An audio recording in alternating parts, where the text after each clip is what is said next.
tous et bienvenue sur Les Bonnes Ondes. Alors cette semaine, on se retrouve dans le contexte de la semaine de campagne du BDE pour vous présenter avec Noé les deux listes qui vont s'affronter tout au long de cette semaine. Et pour cette première partie d'émission, je suis actuellement avec les Loubards, donc je vous laisse vous présenter. Bonjour à tous. Alors moi c'est Augustin, donc je suis l'actuel président de la liste des Loubards et je suis avec Eden qui est ma vice-présidente. Et ensuite je vais vous laisser vous présenter. Bonjour à tous, moi c'est Mathieu, je suis trésorier dans la liste des Loubards et je suis avec Salomé. Et bonjour, moi c'est Eve, je fais partie du nouveau pôle qu'on a créé cette année dans notre liste, dont je vous expliquerai plus tard en quoi il consiste. Et du coup, au niveau du choix du président, la présidente du coup, mais là du président, ça s'est fait comment ? Alors en fait, l'idée de départ, déjà qu'on avait eu tous ensemble, c'était pas d'élire un seul président, mais plutôt des présidents, parce que en fait, on est une liste, on est tous amis, on se connaît depuis le début de l'année, donc il y a vraiment une très bonne entente entre nous, une cohésion qui est assez importante. Et du coup, on voulait vraiment qu'il y ait le moins de hiérarchie possible qui s'installe entre nous.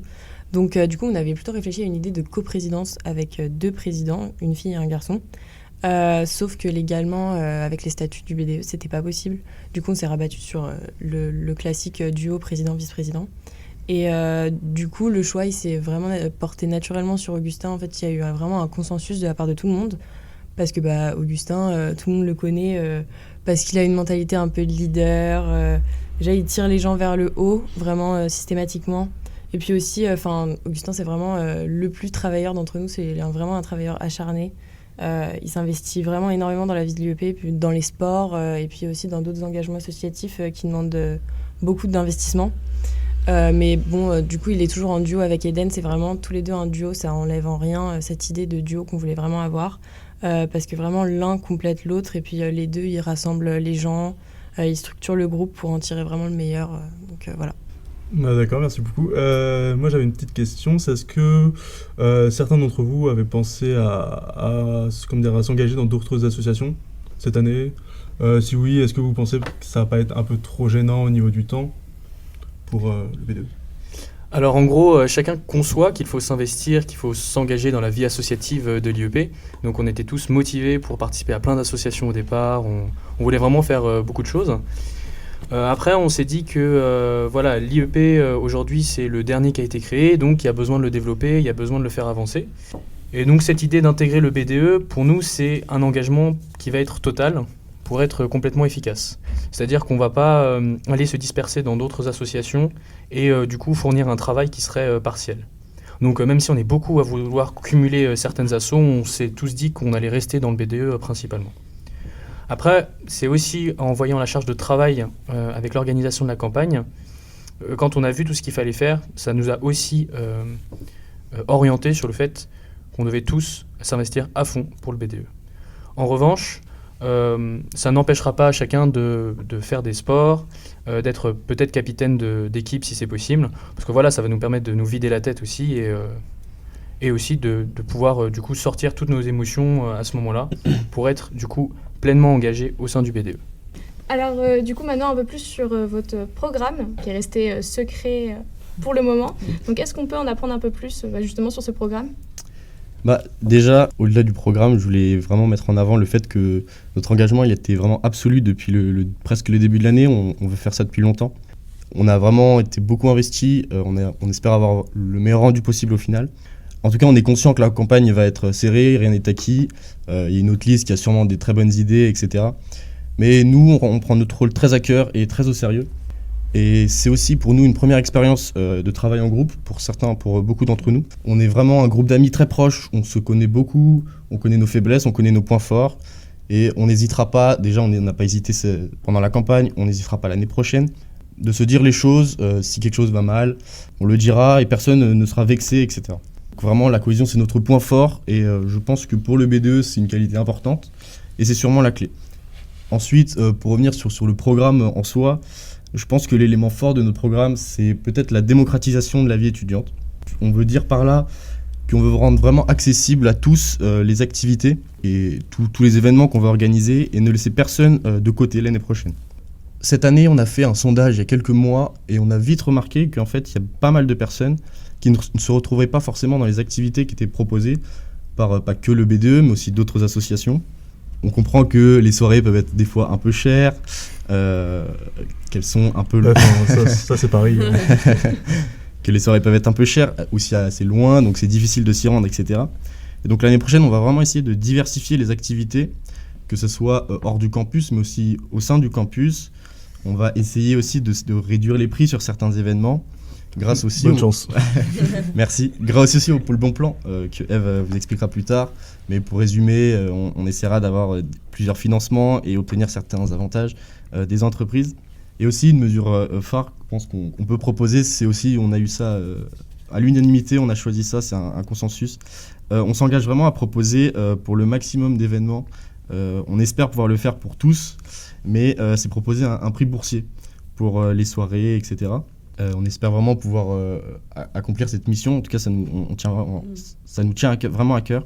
En tout cas, pour la semaine prochaine, enfin pour cette semaine, puisque cette émission sera disponible la semaine de campagne. Mais cette politique de démocratisation, elle se voit déjà dans notre campagne, puisqu'on a essayé de diversifier au maximum nos activités, que ce soit les petits déjeuners classiques, mais aussi une soirée le mercredi, puis une séance de cinéma, et puis les Loubar Awards le vendredi pour finir. Donc on a essayé vraiment de diversifier tout ça grâce au pôle event qui a beaucoup travaillé. Et ce qui est important aussi, c'est que tout sera gratuit. Noé sera très content. Et j'aime les choses gratuites. On n'aura aucune vente à manger, ou les soirées seront gratuites. C'est les loubards qui régalent. Donc voilà, notre but, c'est vraiment toucher un maximum de personnes, que tout le monde participe à nos activités qu'on propose, donc rendre accessible à tous la vie étudiante.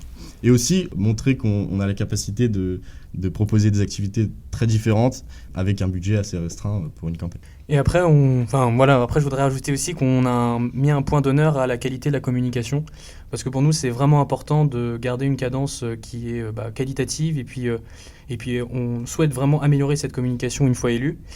Parce qu'on a déjà eu des retours de beaucoup d'étudiants de cette IEP, puis également à l'IEP de Aix ou de Lyon, qui nous ont expliqué qu'ils avaient trouvé ça plutôt intéressant et assez professionnel. Donc en gros, on a vraiment conscience de l'importance d'être sérieux et professionnel au niveau de notre communication, parce que ça va s'inscrire dans une démarche où on cherche à ce que l'image de l'IEP s'améliore, c'est-à-dire que c'est un enjeu, et pour ça, on va aller démarcher les partenaires. Donc pour ça, la qualité de la communication, elle est non négligeable quand on a ce genre d'ambition, parce que face à notre communication, les interlocuteurs des partenaires que l'on va trouver, ils vont trouver du coup chez nous un côté sérieux, soucieux de pouvoir proposer un partenariat de qualité. Et aussi, c'est montrer aux étudiants que on ne propose pas des offres qui seront factices, mais vraiment qui les aideront jusqu'au bout.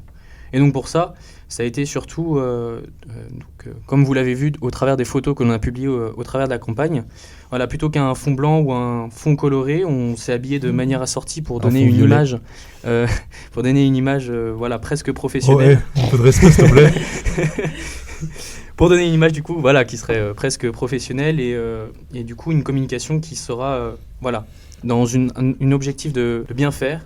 Donc ce sera à l'image de notre détermination. Et du coup, c'est de ce point de vue-là, on pense qu'on va essayer de se démarquer de l'autre liste. C'est dans cette image d'avancée de l'IEP que l'on recherche. Bon, en tout cas, ça paraît être un super bon programme. Alors là, on va passer à des questions un peu plus légères, un peu plus fun. Donc je commence. Alors, au sein du BDE, vous seriez plutôt un Noé chaleureux avec les autres étudiants, ou plutôt un Fabrice régnant d'une main de fer sur son royaume? Oula. Je pense déjà que ça dépend. Du coup, nous personnellement ou chacun des membres de Non, la arrête, liste personne n'a envie d'être Fabrice. Du coup, personnellement, je dirais... Je pense qu'il faut des deux. Honnêtement, je pense qu'il faut des deux. Il ne faut pas seulement être dur, ni être trop gentil.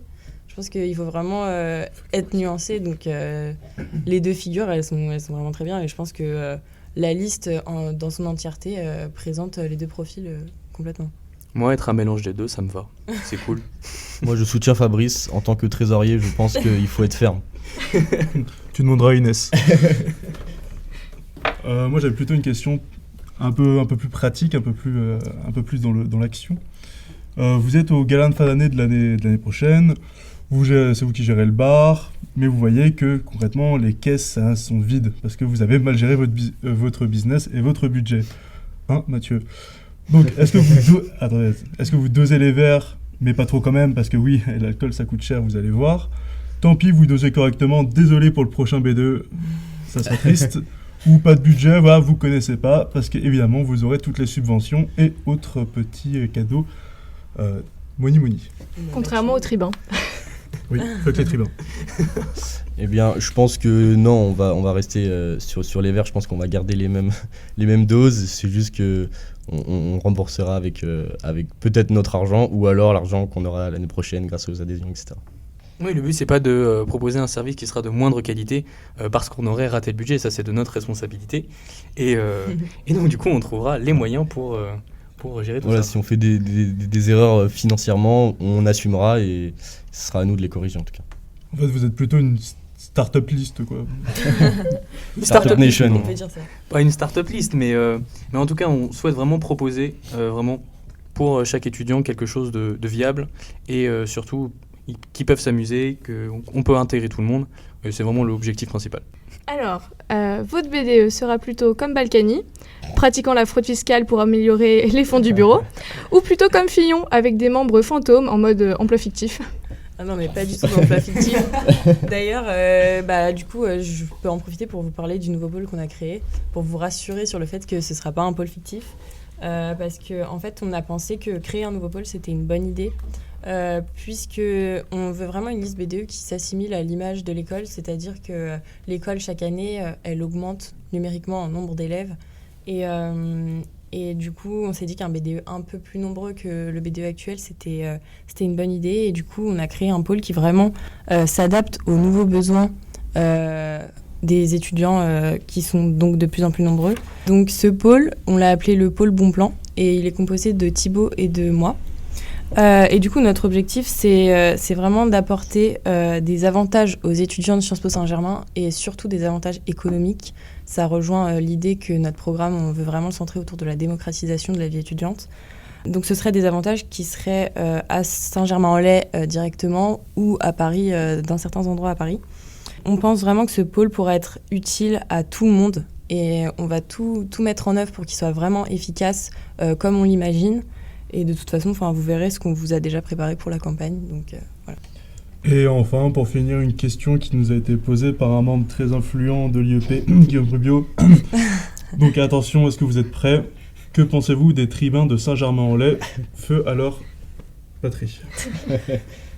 Ils sont très bons, ils sont excellents. Non. Ah mais moi je peux pas cracher sur les tribuns, ma marraine c'est Célia, donc... Attention, ils sont nombreux surtout, donc ça pourrait déterminer l'issue du vote. Ah oui, complètement. Non, mais en vrai, ils ont fait un super taf. Le prix Mirabeau, c'était incroyable. Vraiment, ils ont gagné dans nos cœurs de toute manière, donc Oui. vas-y, la 4e place. Ah mais moi je les admire. Hein. Ouais. Bon, merci beaucoup les loupards d'avoir été avec nous pour cette première Merci à partie vous. d'émission. Merci. Merci beaucoup. Et on va retrouver très vite la deuxième liste. Ciao! Salut.